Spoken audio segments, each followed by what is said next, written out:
পিপিলিকার পাখা গজায় মরিবার তরে।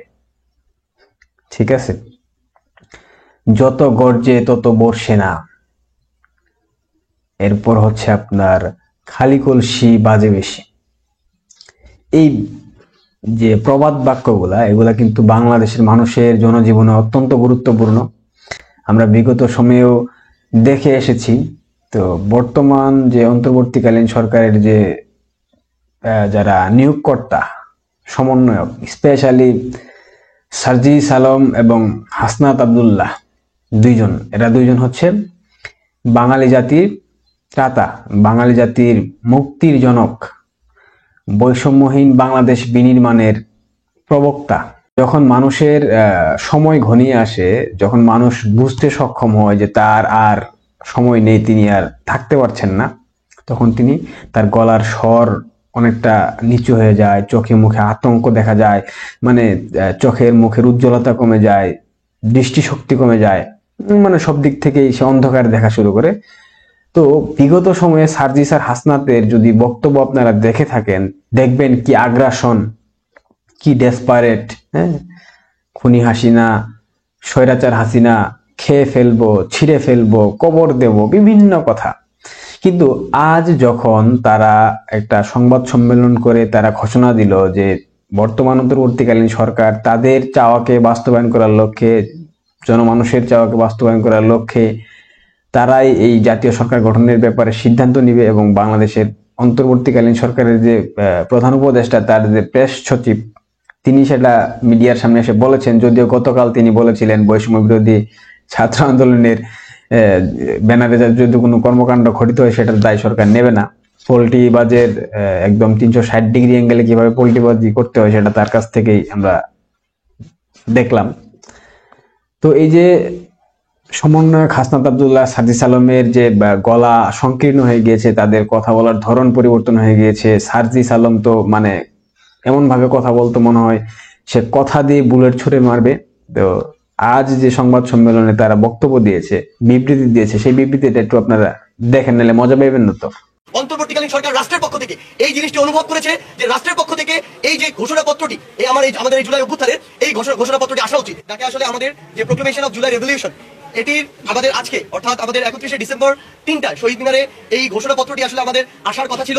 কিন্তু আমরা ইতিমধ্যে আমাদের জায়গা থেকে যে জিনিসটি দেখেছি যে বাংলাদেশের যে অন্তর্বর্তীকালীন সরকার তার জায়গা থেকে পুরো বাংলাদেশকে একটি ঐক্যবদ্ধ জায়গায় এনে সেই দায়িত্বটি নিয়ে এবং এই অভ্যুত্থানের যে ডিমান্ড, সেই ডিমান্ডটিকে ধারণ করে সকল যারা বিভিন্ন ফ্যাসিস্ট বিরোধী শক্তি ছিল এবং বাংলাদেশের যারা এই অভ্যুত্থানের সাথে সম্পর্কিত রাজনৈতিক দল থেকে শুরু করে সকলকে, ইভেন যারা স্টেট মেকানিজমের সাথে সম্পৃক্ত যারা রয়েছে, সকলকে ঐক্যবদ্ধ একটি জায়গায় এনে অন্তর্বর্তীকালীন সরকার রাষ্ট্রের পক্ষ থেকে এই জিনিসটি অনুভব করেছে যে রাষ্ট্রের পক্ষ থেকে এই যে ঘোষণাপত্রটি, আমাদের এই জুলাই অভ্যুত্থানের এই ঘোষণাপত্রটি আসা উচিত এবং এটি একটি লিখিত ডকুমেন্ট হিসেবে রাষ্ট্রের পক্ষ থেকে যাওয়া উচিত। তো আমাদের জায়গা থেকে আমাদের যে জিনিসটি মনে হয়েছে সেটি হচ্ছে যে বৈষম্য বিরোধী ছাত্র আন্দোলন এই প্ল্যাটফর্মের চেয়ে রাষ্ট্র যখন এই দায়িত্বটি নিয়ে নেয়, অন্তর্বর্তীকালীন সরকার যখন এই দায়িত্বটি নিয়ে নেয়, আমরা আমাদের জায়গা থেকে এই বিষয়টিকে সাধুবাদ জানাই এবং স্বাগত জানাই। আমরা আমাদের জায়গা থেকে মনে করি যে বৈষম্য বিরোধী ছাত্র আন্দোলন যেমন এই অভ্যুত্থানে ঐক্যের প্রতীক হিসেবে ছিল, একইভাবে রাষ্ট্র এবং অন্তর্বর্তীকালীন সরকার সকল স্টেক হোল্ডারগুলোকে একটি ঐক্যের মধ্যে এনে যদি আমাদের এই প্রোক্লেমেশন সেটিকে বাস্তবায়ন করে এবং সেটি আমাদের সংবিধানের প্রিয়াম্বল হিসেবে অন্তর্ভুক্ত হয়, তখন এটির যে স্থায়িত্ব, এটি ন্যাশনাল ইন্টারন্যাশনাল অ্যাকসেপ্টেন্স এবং এটির যে সাস্টেইনেবিলিটি সেটি একদম স্থায়ী হয়। এবং আমরা সেই জায়গা থেকে মনে করি যে আমাদের অবশ্যই এই বিষয়টিকে স্বাগত জানানো উচিত। গতকাল 30 তারিখের সার্জিস হাসনাতের মধ্যে, তাদের কথা বলার বাচন ভঙ্গির মধ্যে, তাদের আগ্রাসনের মধ্যে কি আপনারা পার্থক্য লক্ষ্য করতে পারছেন? অবশ্যই লক্ষ্য করতে পারছেন।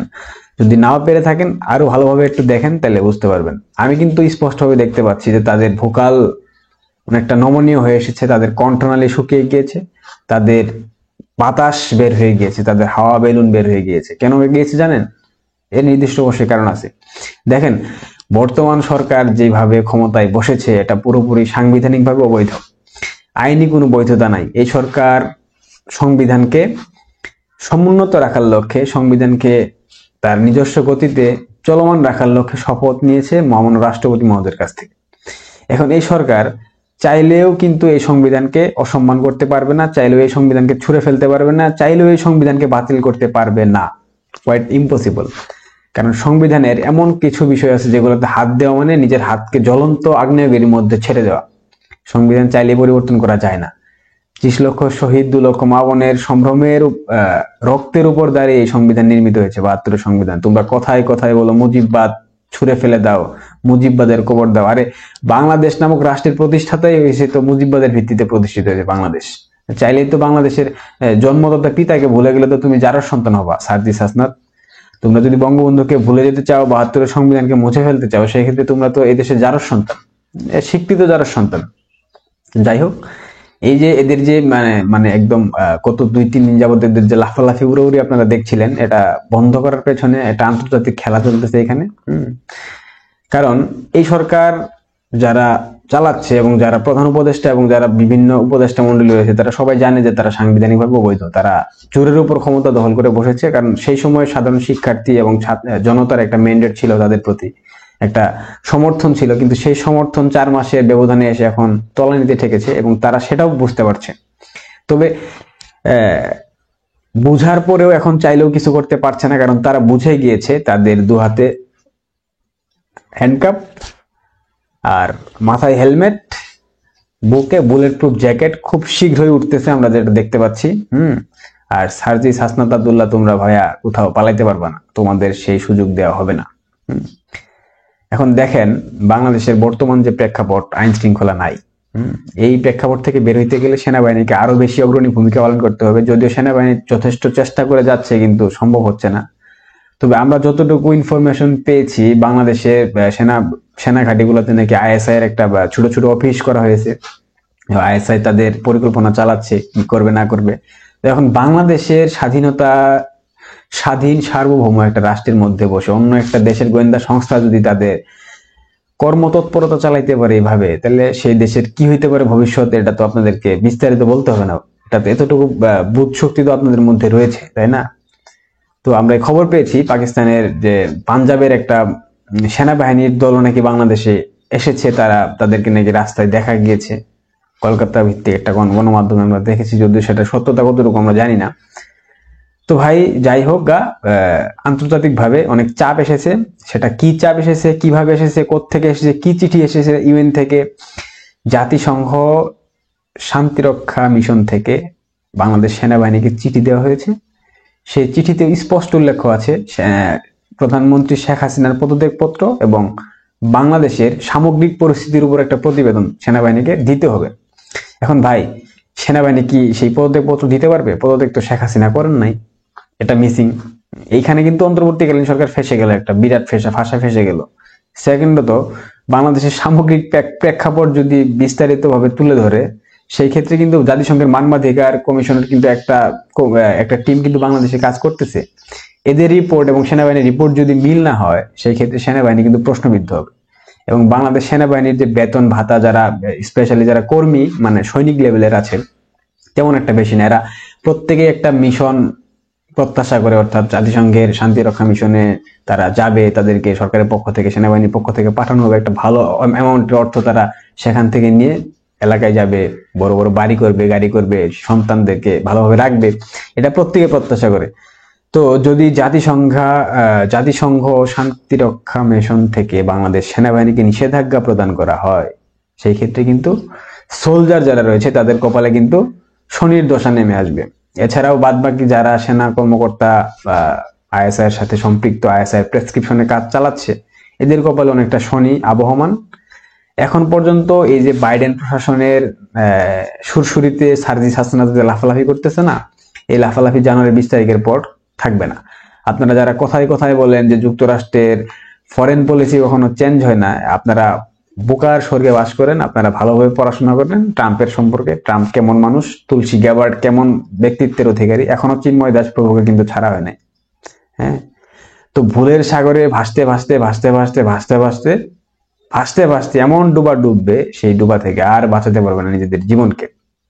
তো এই যে জাতিসংঘের শান্তিরক্ষা মিশন থেকে সেনাবাহিনীর কাছে যে চিঠি এসেছে, সেই চিঠির সঠিক উত্তর সেনাবাহিনী আসলে দিতে পারবে না, আমরা নিশ্চিত। এরপরে হয়তোবা জাতিসংঘ সসম্মানে প্রধানমন্ত্রী শেখ হাসিনা, উনি বাংলাদেশের সংবিধান অনুযায়ী এখনো রানিং প্রধানমন্ত্রী, উনাকেই সসম্মানে এনে তাকে বসিয়ে দিতে হবে ক্ষমতায়। এখন আপনারা বলতেই পারেন, প্রশ্ন আসতে পারে যে বাংলাদেশের যে প্রেক্ষাপট, শেখ হাসিনার প্রতি যে মানুষের একটা বিরূপ মনোভাব, মানুষ অনেকটা ক্ষুব্ধ। গতকাল টিএসসি তে শেখ হাসিনার ছবির উপর জুতা নিক্ষেপ করা হয়েছে, হ্যাঁ সব ঠিক আছে, মেনে নিলাম। বাংলাদেশ সেনাবাহিনীর যে বর্তমান অবস্থান সেই অনুযায়ী বাংলাদেশ সেনাবাহিনীর উপর ভরসা করে জাতিসংঘ এবং কিংবা যুক্তরাষ্ট্র কিংবা রাশিয়া কিংবা ভারত তাদের একত্রিত যুক্তি কিংবা পরামর্শের মধ্যে দিয়ে শেখ হাসিনাকে কখনোই বাংলাদেশ সেনাবাহিনীর উপর ভরসা করে বাংলাদেশে পাঠাবে না।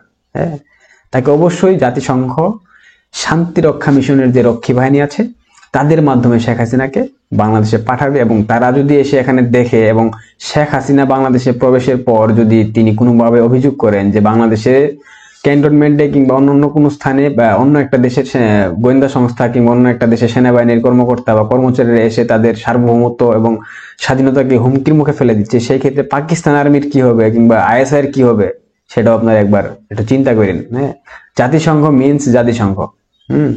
মানবাধিকারের বিষয় আছে, শান্তি রক্ষার, শান্তি শৃঙ্খলা বজায়ের একটা বিষয় থেকে যায়। সবকিছু মিলিয়ে শেখ হাসিনা দেশে ফিরছে, এটা 100% শিওর। আপনাদের যদি বিশ্বাস না হয় এই ভিডিওটা সেভ করে রাখেন।